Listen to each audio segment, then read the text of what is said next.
Nichols. I'm the technical editor for WorkBoat magazine, WorkBoat.com. And this is my first segment of Ask the Editor. In fact, the question that I've been asked most frequently comes from my colleagues at WorkBoat and at Diversified Business Communications, our parent company. And that question is, when are you going to do your first Ask the Editor segment?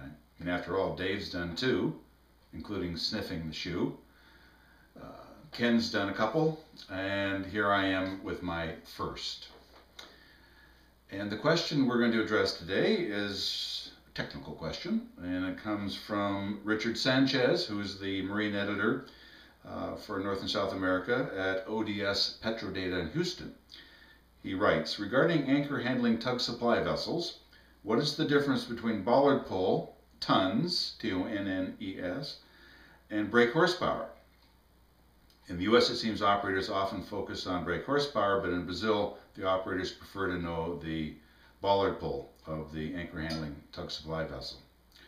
Well, the bollard pull is just that. It's the towing force that any vessel can exert on a towing line. So it can usually be measured in tons, sometimes in pounds, but it's the actual force that the vessel can exert when towing.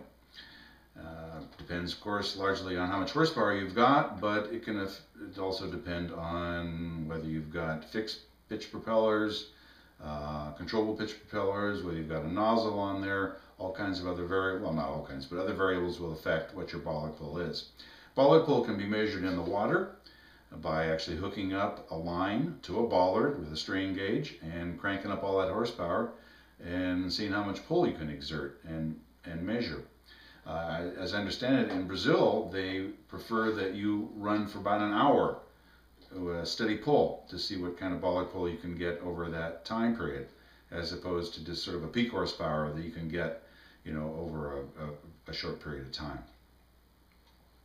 So we try to include brake horsepower and bollard pull for towing vessels in our specs, as we also try to include some tonnage, which Dave addressed in an earlier edition of Ask the Editor.